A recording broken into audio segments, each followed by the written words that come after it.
에스겔서 39장 1절에서 10절까지 찾으셨으면 함께 읽겠습니다. 그러므로 인자야, 너는 고객에 예언하여 이르기를, 주 여호와께서 이같이 말씀하시되, 로스와 메섹과 두발 왕 고가, 내가 너를 대적하여 너를 돌이켜서 이끌고 북쪽 끝에서부터 나와서 이스라엘 산 위에 이르러 네 활을 쳐서 네 왼손에서 떨어뜨리고 네 화살을 네 오른손에서 떨어뜨리리니, 너와 네 모든 무리와 너와 함께 있는 백성이 다 이스라엘 산 위에 엎드러지리라. 내가 너를 각종 사나운 새와 들짐승에게 넘겨 먹게 하리니 네가 빈들에 엎드러지리라. 이는 내가 말하였음이니라. 주 여호와의 말씀이니라. 내가 또 불을 마곡과 및 섬에 평안히 거주하는 자에게 내리리니 내가 여호와인 줄을 그들이 알리라. 내가 내 거룩한 이름을 내 백성 이스라엘 가운데에 알게 하여 다시는 내 거룩한 이름을 더럽히지 아니하게 하리니 내가 여호와 곧 이스라엘의 거룩한 자인 줄을 민족들이 알리라 하라.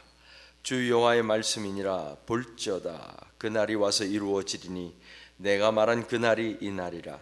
이스라엘 성읍들에 거주하는 자가 나가서 그들의 무기를 불태워 사르되 큰 방패와 작은 방패와 활과 화살과 몽둥이와 창을 가지고 7해 동안 불태우리라.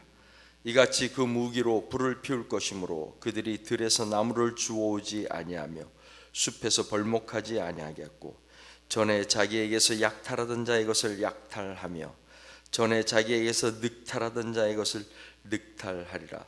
주 여호와의 말씀이니라. 아멘.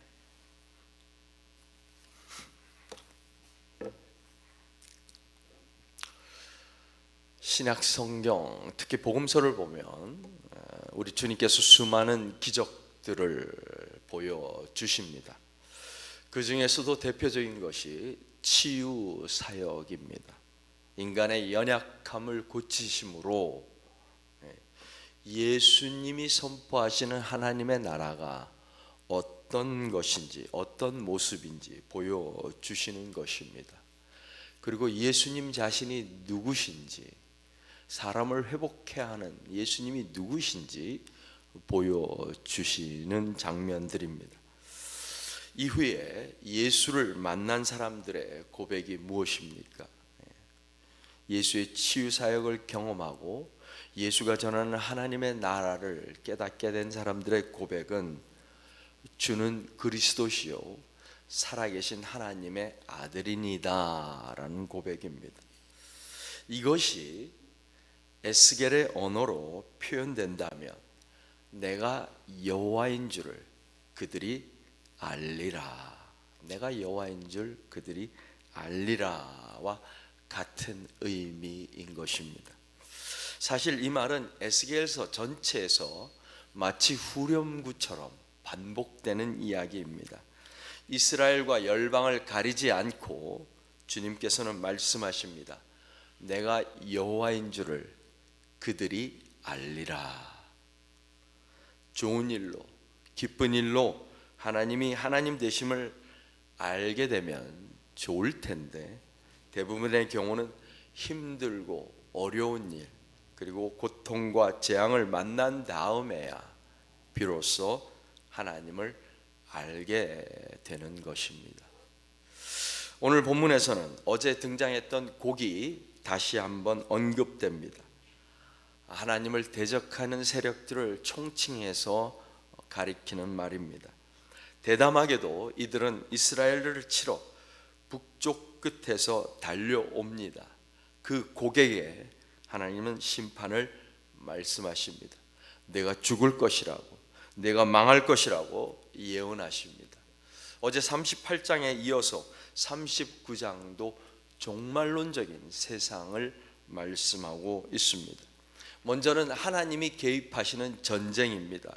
1절, 하나님이 에스겔을 통해서 말씀하십니다. 고가, 내가 너를 대적하겠다.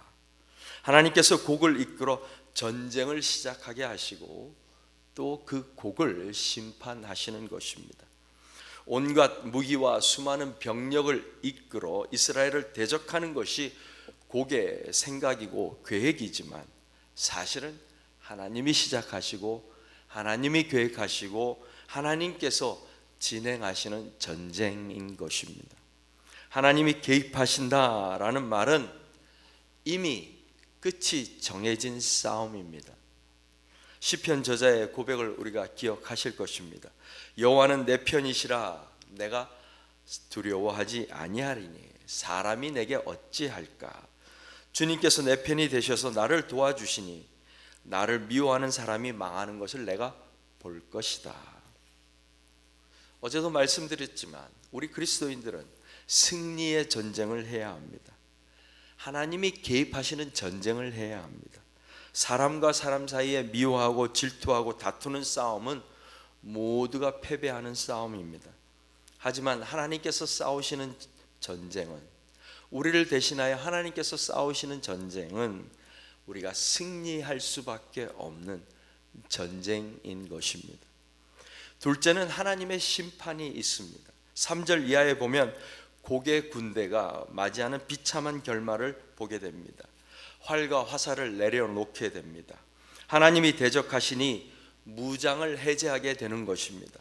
자발적으로 내려놓는 것이 아니라 하나님께서 그 손을 쳐서 떨어뜨리게 만드시는 것입니다. 뿐만 아니라 처참하고 수치스러운 종말을 맞이하게 됩니다. 4절, 곡의 군대가 이스라엘 산 위에서 죽음을 맞이하게 될 것입니다.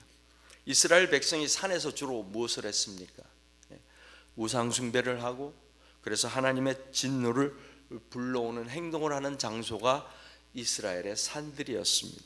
우상 숭배와 하나님의 진노와 심판의 장소였지만 이제는 그 자리가 이스라엘에게 평화의 소식을 가져오는 장소가 된 것입니다. 원수의 죽음은 이스라엘에게는 기쁜 소식인 것입니다. 그리고 곡의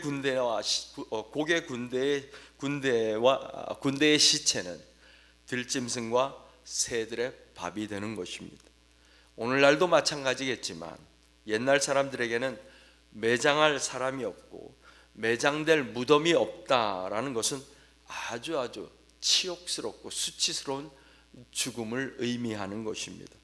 짐승들의 먹이가 된다는 것은 당시의 문화로는 아주 불명예스러운 저주가 되는 것입니다. 한마디로 최강의 군대가 최고로 수치스러운 일을 겪게 되는 것입니다. 5절, 이스라엘 산 위에서만 죽음을 맞이하는 것이 아니라 빈들이라고 하는 전쟁이 없고 평안하고 안전한 곳에서도 망하게 될 것이다 라고 예언하십니다. 게다가 하나님께서 보증의 도장을 꽉 찍어 버리십니다. 내가 말하였으니 이루어질 것이다. 6절, 이스라엘 산 위에서 하는 전쟁으로 끝나지 않습니다. 하나님께서는 그들이 살던 곳까지 심판하십니다. 마곡과 섬에 평안히 거주하면서 강 건너 바다 건너 불구경하던 사람들에게도 하나님께서 심판하십니다. 곡을 불러들이시는 하나님은 아예 곡의 뿌리까지 뽑아내시는 것입니다. 하나님께서 이렇게까지 하시는 이유가 무엇입니까? 세 번째, 하나님의 영광을 드러내시기 위한 것입니다. 6절 마지막 부분은 이렇게 끝이 납니다. 내가 여호와인 줄을 그들이, 그러니까 곡과 그의 군대와 백성들이 알리라. 그뿐만이 아닙니다. 7절, 내 거룩한 이름을 내 백성 이스라엘이 알게 하겠다. 이스라엘의 범죄함으로 하나님의 심판을 받아 멸망하고 포로가 되어 열방으로 흩어졌습니다. 이 일로 인하여 오히려 하나님의 이름이 더럽혀진 것입니다. 곡과 같은 무리들이 이참에 하나님을 대적하고 일어난 것입니다. 하나님의 능력을 오해하고 하나님의 마음을 착각한 것입니다. 그러므로 하나님께서 곡과 그의 군대를 불러들여서 철저하게 멸망시킴으로 이스라엘뿐만 아니라 흩어진 이스라엘이 살아가는 곳곳에서 여호와 곧 이스라엘의 거룩한 자인 줄을 민족들이 알게 하시는 것입니다. 8절, 하나님께서 말씀하신 예언이 성취되는 그날이 반드시 오리라 하고 다시 한번 도장을 찍으시면서 말씀하시는 것입니다. 그날은 하나님께서 영광을 받으시는 날입니다. 하나님의 심판이 이루어지고 하나님의 영광이 드러나면 어떻게 될까요? 넷째로 하나님의 나라를 회복하시는 것입니다. 9절, 무기를 불태웁니다. 큰 방패와 작은 방패와 활과 화살과 몽둥이와 창을 불쏘시개로 만들어 버리십니다. 그래서 이스라엘 백성들이 사용하게 하십니다. 자그마치 7년 동안이나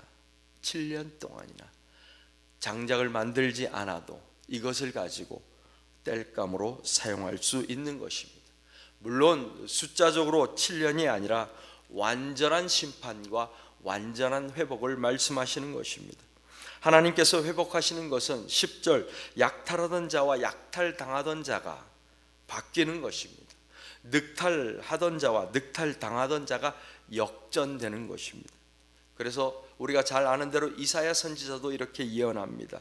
그가 열방 사이에 판단하시며 많은 백성을 판결하시리니 무리가 그들의 칼을 쳐서 보습을 만들고 그들의 창을 쳐서 낫을 만들 것이며 이 나라와 저 나라가 다시는 칼을 들고 서로 치지 아니하며 다시는 전쟁을 연습하지 아니하리라. 하나님의 나라가 임하여 우리에게 평화가 이루어지는 모습을, 샬롬이 이루어지는 모습을 보여주고 있는 것입니다. 무기가 불쏘시개가 되고 칼과 창이 도구가 되고 더 이상 전쟁을 준비하지도 않고 연습하지도 않는 하나님의 나라, 이것이 예수께서 이 땅에 오셔서 선포하신 하나님 나라의 모습이기도 한 것입니다. 그래서 저와 여러분은 오늘도 기도하는 것입니다. 하늘에 계신 우리 아버지여, 이름이 거룩히 여김을 받으시오며 나라가 임하옵시며, 하나님의 나라가 이 땅 가운데 임하게 하여 주시옵소서. 그냥 생각 없이 외우는 주문이 아니라 우리를 통하여, 저와 여러분을 통하여 칼이 보습이 되고 창이 낫이 되고 무기가 불쏘시개가 되게 하여 주시옵소서. 그래서 전쟁이 사라지고 평화가 가득한 하나님의 나라가 이 땅 가운데 오게 하여 주시옵소서. 하나님의 영광을 받으시는 그날이 속히 오게 하여 주시옵소서. 이 기도가 저와 여러분의 기도가 되는 오늘 하루가 되기를 바랍니다. 기도하겠습니다.